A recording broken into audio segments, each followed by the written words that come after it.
Right, Mike, so every year we get questions about insurance and boiler testing and stuff like that. We do. And some of it, you can understand why people don't understand it. Some of it you'd think was obvious. So we're just going to run through a couple of different things and... Quite correct, Rod, and with the change to the new regulations, it seems to have generated a little more doubt in members' minds. Yeah, indeed. Okay, so let's start with the really basic then. I mean, every year members get an insurance certificate. We do. I mean, I've got a number of different locos, but clearly something like this one, it weighs about 3.5 kilos, but it's a battery diesel outline loco. So no boiler testing, obviously, or anything like that. No boiler, no test. Indeed, yeah. So, I mean, if I drop that on my foot and it smashes to smithereens, the insurance certificate and everything is totally irrelevant, isn't it? Yep. Yeah. If you've got your own home damage insurance, then hopefully that'll pick it up. Yeah. Otherwise, it's just. Otherwise, I'm afraid it's down to you. But what if I've got friends in the garden and I drop it on their foot? Is that a different case? Then you're covered by the club insurance. Okay, so if they turn around and say, I've been off work for a week, I want £5 off you or whatever, they're probably not going to get that, but you we can go to the certainly insurance. put a claim in under the insurance, and the insurer will investigate it, and if appropriate, they'll pay Take it on. And presumably the same sort of thing if it's at an exhibition and it comes flying off a corner and hits some kid. Absolutely. Right, okay. How should they do that? Presumably, same as any insurance, you don't admit any liability, and what, they drop you a line, they give you a ring? Give us the details to the owner of the locomotive. The owner of the locomotive should then contact me as the company secretary, and I will put it in hands of the insurer. Right, okay, so they shouldn't be doing anything. They shouldn't be doing anything. Put it to us, we get in contact with the insurer will then deal with it. Right, okay. And so that's the certificate. Now, what about, I mean, this is an almost new roundhouse steam loco, so obviously it's got a boiler.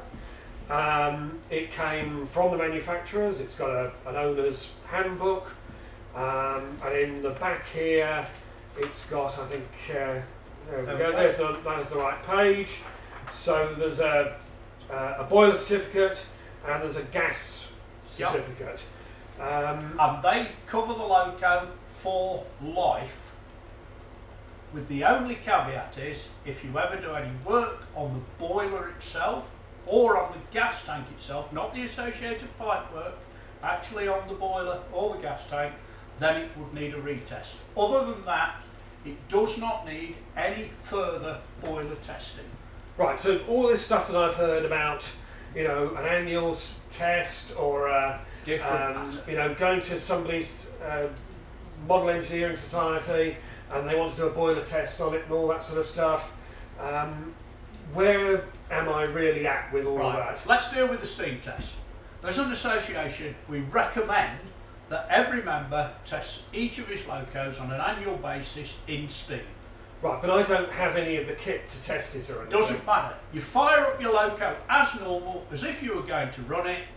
You check what the pressure gauge is reading. You have a good look round it for any leaks. Right. Job done. Provided, do the paperwork as ever. Right, okay. We've got a form, the form's available on the website. Fill in the form, you can do the test yourself. You need to get it witnessed by somebody independent. Right. That could be your wife, your son, your brother, or another member. Doesn't have to be a boiler tester. Terrific. Right. Okay. Right, the next thing to consider then is you're taking your loco to a model engineering society. Okay, right. And as most people probably are aware, more and more of these societies are putting in gauge 1 and 16mm tracks. Yeah. So despite this being adopted by all the associations, the situation is that model engineering clubs can have additional rules locally if they want. Right, so that's despite the fact that we've got our own despite insurance. the fact the insurance, the rules adopted nationally they can still put in an additional rule, and it's not uncommon that model engineering societies will want to do a boiler test. Right. Even if you've got your certificates with you, and we'd recommend that you take them, even if you've got your certificates, they may still want to do a boiler test. And that's even with these small locos, that well under 3 bar limit. Absolutely, right, absolutely. Okay. And if they insist, you've got a choice. You either submit to their test, or you put it back in the box and go home. Yeah, which is fair enough, I suppose. It's fair enough. It's their track. It's their rules. Yeah.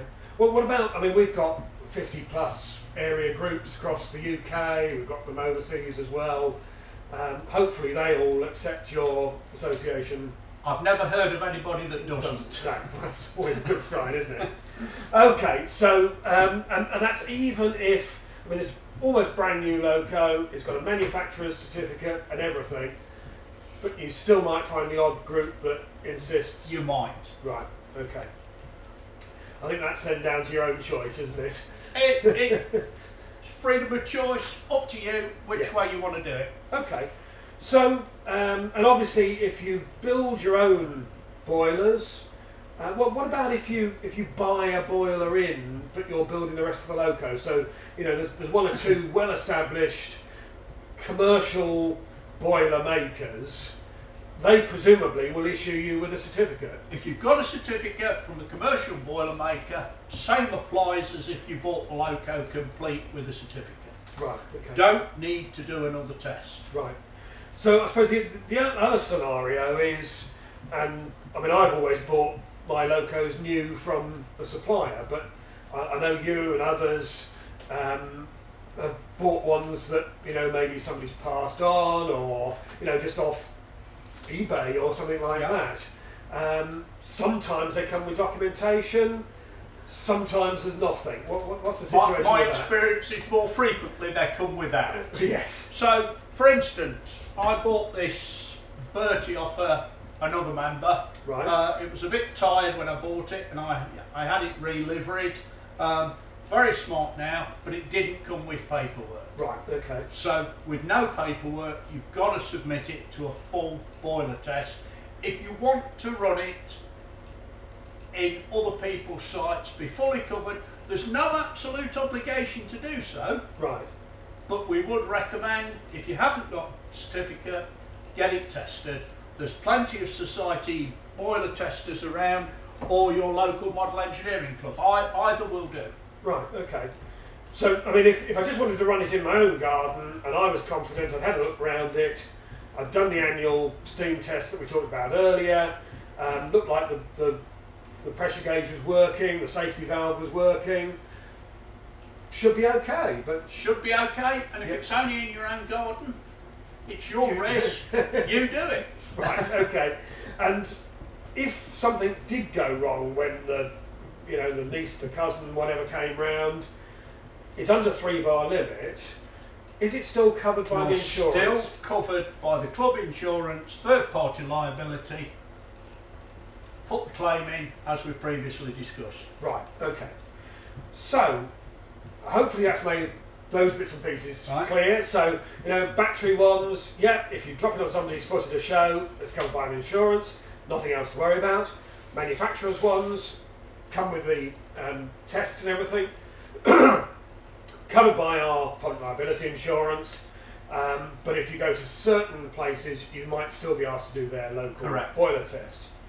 As you just said, one of the things that the association has done for many years is had our own boiler testers across the UK. I think there's about a dozen, 15 at the moment. Yeah, about 15. Yeah, okay. Different parts of the country. We try and make sure geographically we cover as much as we can. But yeah, okay. Yeah, there'll always be the odd hole if you live in the far west of Cornwall or the northwest of Scotland or something, then you might have to travel. All right. So let's move some of this stuff out of the way, and then you're going to show us how we do a boiler test. Yeah.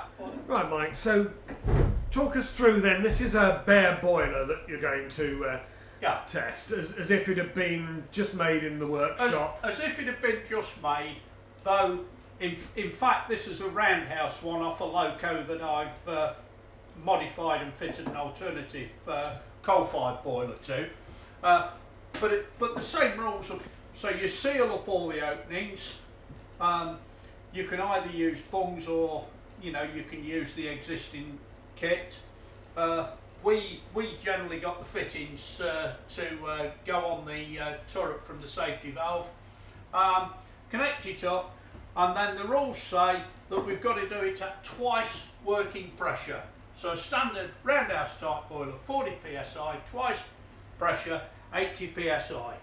So we pump it up, and the key is to pump it up slowly and to keep looking. You're looking for dribbles, any little bubbles coming off. If you've got a slight weep from a joint, that's not an issue. A joint where a fitting goes on, obviously if it's on the end plates or where the turret's mounted, that's a different matter. So we'll bring this up.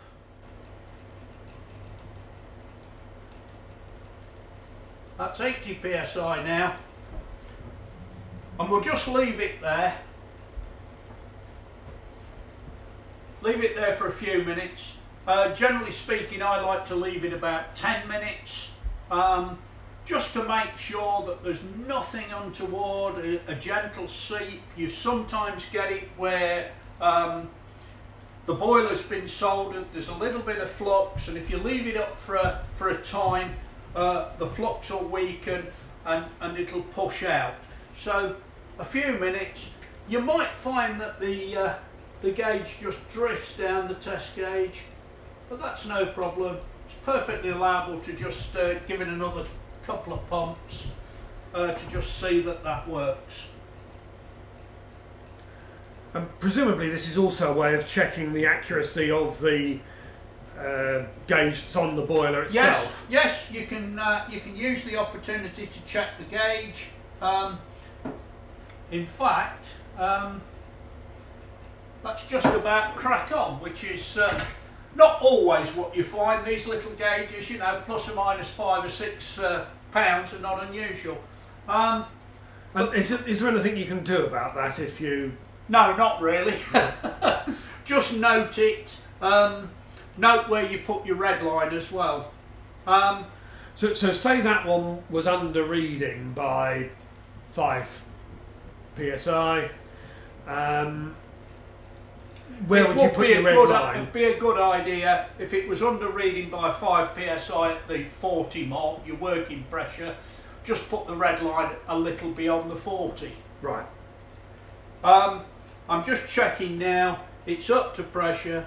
I'm checking down, check where the fire tube is, or if you've got boiler tubes, check the boiler tubes, check the plates, any other area. There is no leak on there. I'm satisfied. We will turn that off.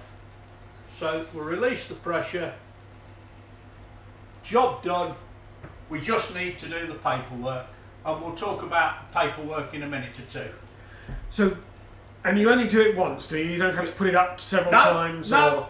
gradually increase the pressure and then leave it for, say, I like to leave them 10 minutes just to check. Okay, so that's great. That's a boiler that, as you say, it's a bare boiler. But if you've got a locomotive that you've just bought off somebody, I mean, somebody like myself, I'm not an engineer, I don't like taking it apart. To get this boiler test, are you saying we're going to have to strip it down to that? No. If it's a complete loco, it's the boiler tester's view that prevails. So if the loco is in a good external condition, there is no need to have it stripped down. But it is in the boiler tester's gift as to how much he wants to see. Now, normally speaking, if I was testing a commercially built loco or even a home built loco that's in a good condition, I wouldn't insist on the boiler stripped down. And it's as simple as that. If the loco showed signs of having had a hard life, shall we say, then it might be a different matter. And again, it's the boiler tester's view. I might say, well, can you take the smoke box off please so that I can see the end? Yeah? But I might in the end say, well, I'm not very happy, I would like to see it all. And presumably the boiler testers, they're all fairly experienced modellers, so they'd be able to help with something like that if it was necessary. Absolutely. Yeah. Yeah. But do you find that often, or is it more... No, Okay. to be honest, if things are so battered that you're going to be considering that, there's probably more to worry about the owner and the loco than just a boiler. But it's a choice. And when you do the tests, do you find that there's often a problem with a boiler, or...? I think in the 40 or 50 I've tested, I've had one that had a significant weep on, Right. and we had to ask for it to be to go back to be soldered up. If we're talking about home built boilers, and there are quite a few people that build their own now, you need to talk to your tester at an early stage. Talk to him, discuss what you're proposing to make, what the design is, where you've sourced the material from, and it's then up to the boiler tester how much he wants to see. Generally speaking, I'd like to see the boiler with one end cap soldered on and the other end cap still to be soldered, so that I can look from both sides the standard of the soldering. Then I would ask the builder to complete the boiler as the bare boiler, and then we could submit it to a further visual inspection and then a hydraulic test. Okay, so a little bit more work then if you're home building, a little bit more difficult if it's a long travel between you and the boiler tester. Absolutely. But at the end of the day, a more professional test, everybody can be more confident about it. Absolutely. And as I said, the important thing is, at an early stage, talk to your boiler tester, because you can discuss what he'll want to see. If you've built bigger scale boilers on the past and never had problems, then he might be willing to say, well, we'll just submit it to a test. He doesn't have to see everything, it's entirely in his choice. Okay, and I mean, it's not like the MOT, you're not paying a fee to the association? No. If it does fail, again, you'll have a discussion with the boiler tester and discuss how you're going to proceed. How we're going to rectify it. Yeah. And you know, even if you live some distance, there are ways round these things. I've met people because I've been in the area to visit a heritage railway. There is the possibility of having a test done at a show somewhere where you could both go. There are a number of ways to get round these things. What about people who want to send you a box of boilers in the post and get you to test them for them? A box of boilers might be a different matter. A one-off, if someone wants to post his boiler to me, I'm quite happy to test it then. I would expect him to give me a prepaid to return it. Yes. Okay, so now we've got the loco. I think you said you bought it second hand and no paperwork, is that right? Bought second hand, no paperwork, so we need to do a test. As we previously discussed, it's a loco in a decent condition. We don't need to strip it down. We can do the test in situ and just examine around. So again, we bring the pressure up. Because we've got no paperwork, this is required to be done at the 2 times figure. So again, roundhouse loco, 80 psi.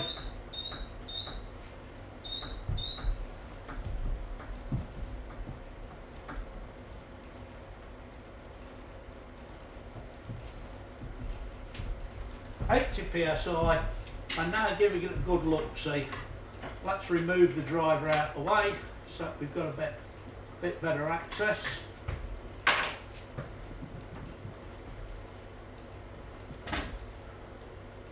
Keep the pressure up there.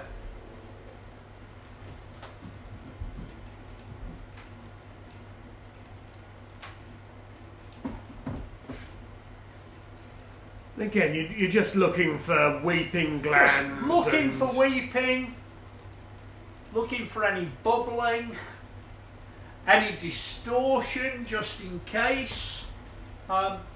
Particularly with all the fittings being on and being a second-hand loco, there's no signs of leaking from any of the fittings, which could be a sign of the use of incorrect water and the desinkification process of the brass.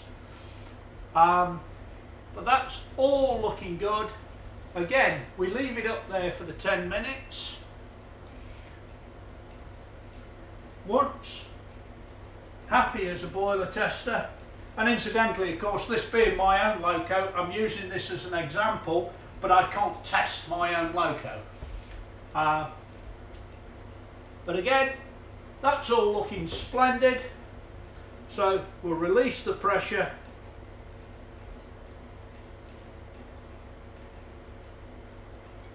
And we're done.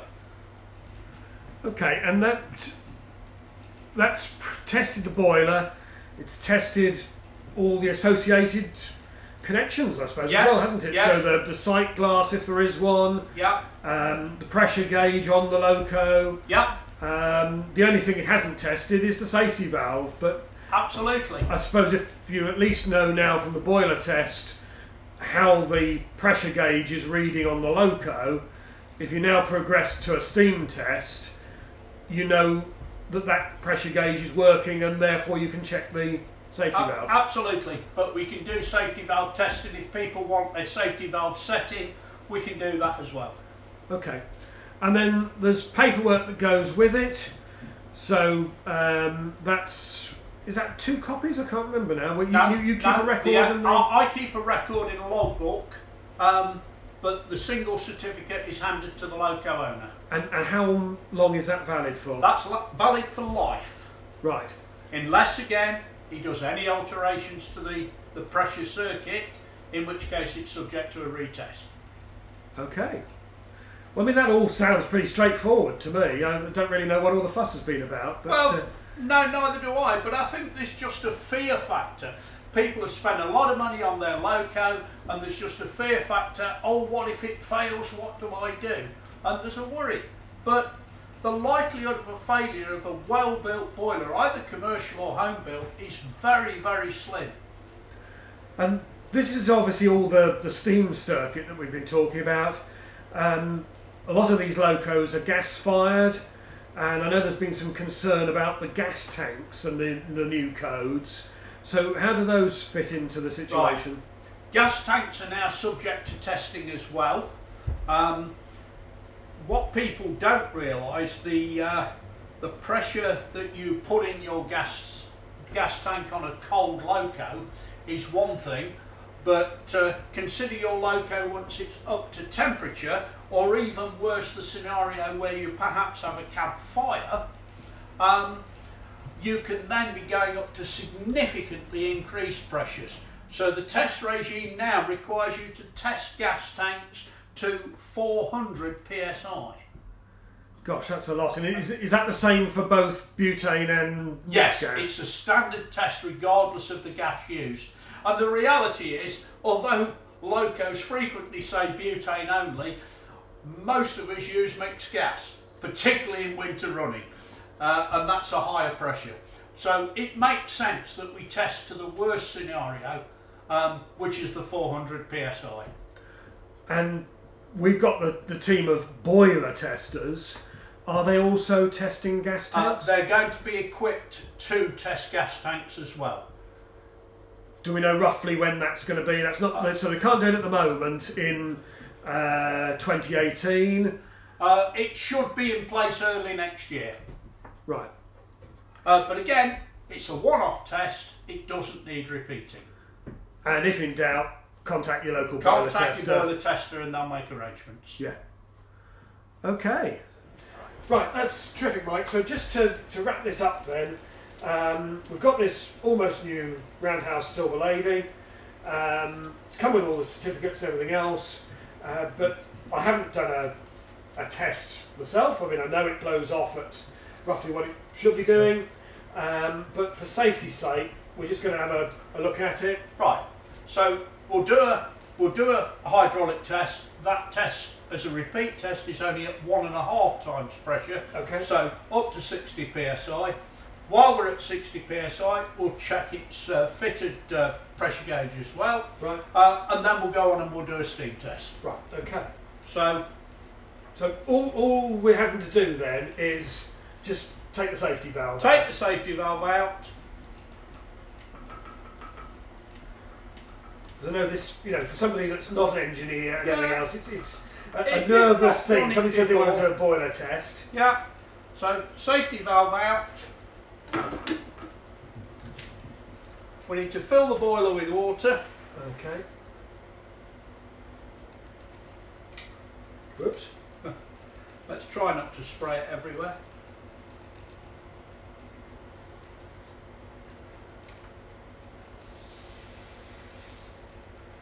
And is it full, or is it the Full. usual? No, full. Right. Okay.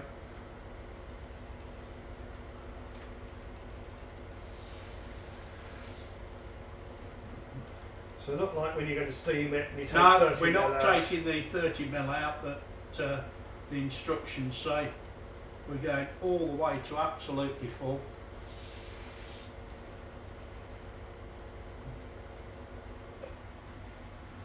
Should be getting there, I would have thought. Yeah.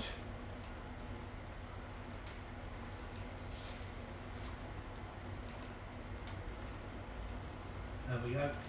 Lovely. Now, fit the adapter.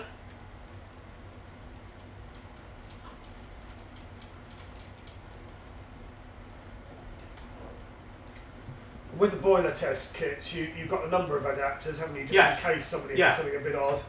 We try and cover most things. You might catch us out, but if it's got most things are fairly standard, but we do try and have a list of everything, and we try and keep everything. Right. And if there was something odd, I'm lucky enough to have the capability that I can make adapters. Though technically it is the owner's responsibility, but we're not so hardline, or I'm not anyway. Right, off we go then.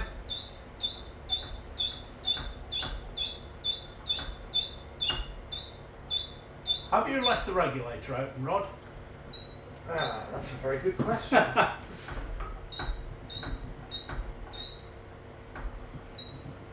Oh no, there we go. I'll tell you what I might have done. I might have left the whistle valve open a bit. We are leaking somewhere. Yeah, we're getting the leak out of the whistle. Yes, I think we need to close your whistle valve. Okay. So that's quite interesting then. I mean, obviously this is not a, although it's a new loco, it's got an extra whistle attached to it. Yeah. So again, I suppose it's all part of the circuit. And, It is. Worth testing. We need to just make sure that all relevant valves, blow down valves, whistle valves, regulator are all closed. Okay, so it's a radio controlled one. I'll turn that on.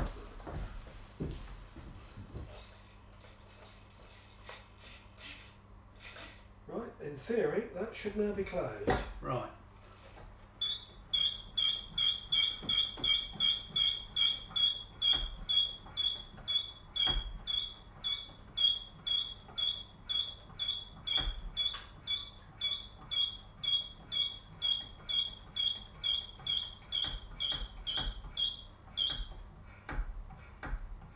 Up to 60 psi, 1.5 times working pressure.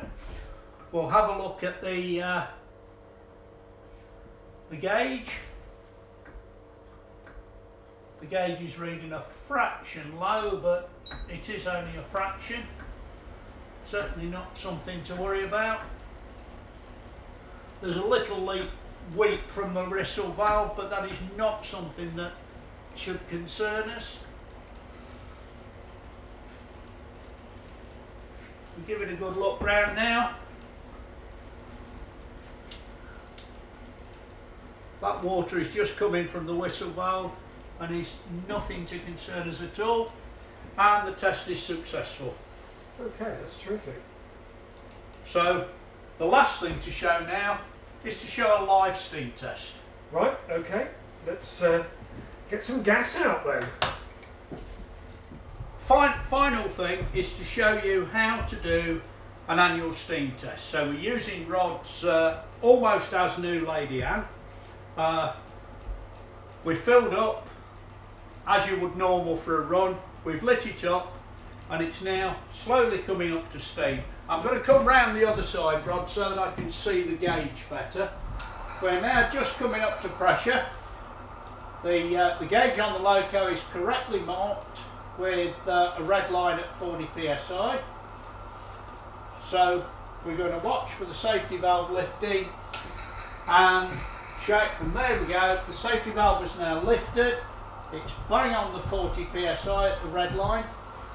I can't see any other leaks around the loco, which is just how it should be, and that's great.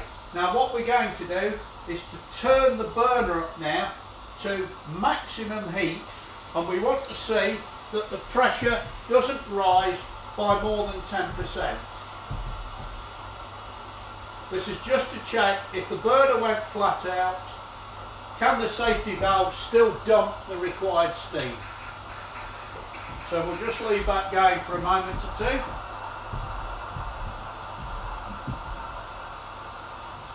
You can see the safety valve now is fully blowing off. And the gauge is nice and steady on the 40 psi mark, so that's excellent. And we'll now turn the gas down again, and we'll just see when the safety valve closes.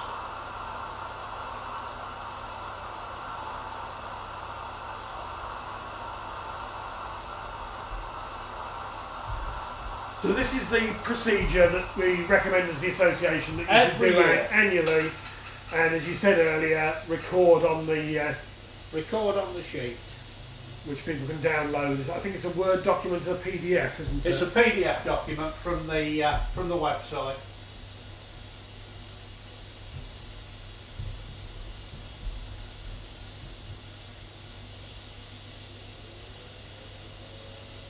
And do safety valves have a life as such, Mike? Would you expect to have to replace one, or? You shouldn't have to replace them. The thing with them is, if you're using tap water, particularly in a harder water area, the difficulty that you'll have is that it will fur up like your kettle does, and then you need to clean it. The procedure again is very easy. Take your safety valve out, stick it in overnight in a cup, jar, or otherwise, without getting caught by the household authorities, of vinegar, white vinegar being better. Leave it overnight, then give it a good swill out with water, and just test it again to see that it's still going off at the right pressure. And that's okay. That's splendid. And again, doesn't take very long, does it? Doesn't take very long. We spent probably about 10-15 minutes, I suppose, just to... It's very cold in here, despite being inside a building. Yeah. But it's no real difficulty that you're doing no more than when you fire up your loco anyway. So if, when you're at the club or a garden meet, get somebody else to just watch it, stick his initials on the piece of paper, job done for another year. Okay, so just to finish off then, Mike, there's always an element of paperwork to these things. So we've got the certificate now for the actual boiler test, haven't we? Yeah, we've got, you can print these off the company website. There's one for the hydraulic test, and for convenience I double side print them, and there's one for the annual steam and safety checks. So if we just look at the hydraulic test, description of the model, so in this case, it's a Silver Lady. I know it's a Silver Lady, so it's a Silver Lady. Year of manufacture, if we know it. I guess this is a new one, 2016, Rod? The manufacture on the documentation for the boiler and everything is 2017. 2017. Manufacturer is Roundhouse. Yeah. The owner is Rod Nipper. The certificate number, each boiler tester has his own number series.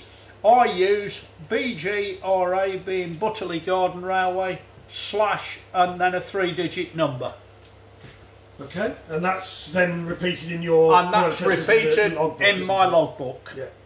So boiler identification, we can look that up. I've not looked it up, but there'll be a Roundhouse boiler number. The working pressure is 40 psi. I can look the volume up, or I can measure it to calculate the bar litre. The material used, it's a copper boiler, because we know that Roundhouse use copper, which is better, and it's a single flue.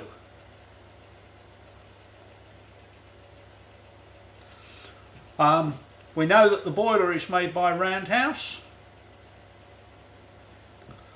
and it's the same year as the loco. And the initial hydraulic test, that's on the Roundhouse certificate. The second hydraulic test, it passed. It was done today, which is the 14th of December 2018. The inspector is myself.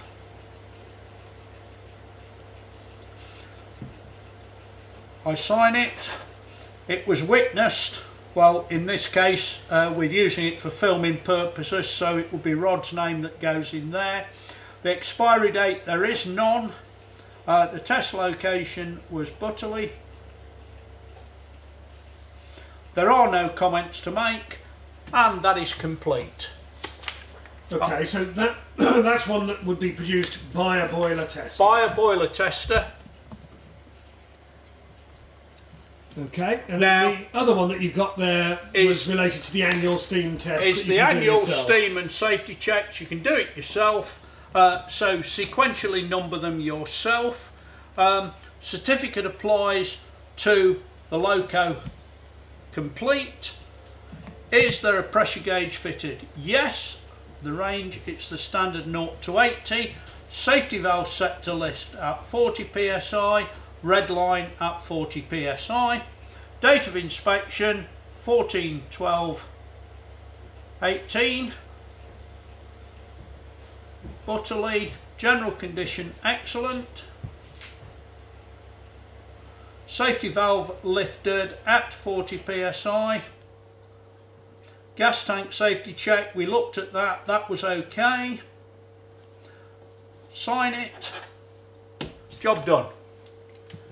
And that's really all there is to it, and that's it. Okay. There is nothing too complicated. Just a final word on brass boilers. The continental manufacturers, or if you've got an older locomotive, it may well have a brass boiler. Brass boilers are subject to a test at 1.5 times every 3 years. And that's important. The simple reason is because of the risk of the so-called dezincification of brass, which can weaken the boiler over time. Again, if you've got any doubts, talk to your boiler tester. Your boiler tester will put you right. And that's it. So just to go over that again, like with the brass boilers then, so I mean there's quite a bit of the German narrow gauge models that are made with these brass boilers. Regner being perhaps the more famous manufacturer, and they use brass in their boilers, and I think that's fairly common across continental Europe. So with those ones then, they'll obviously, if they come from somebody like Regner, they'll have a manufacturer's They'll have a manufacturer's test at 2 times, but every 3rd year you need to submit them to testing again at 1.5 times. Okay, and that's, again, like we said earlier, is if you want to run in public with them. In public. Again, depending on the bar litre, I don't know. The chairman has some quite large boilers. I don't know whether they're over the 3 bar limit. But again, covered by our insurance? Yes, still covered by our insurance.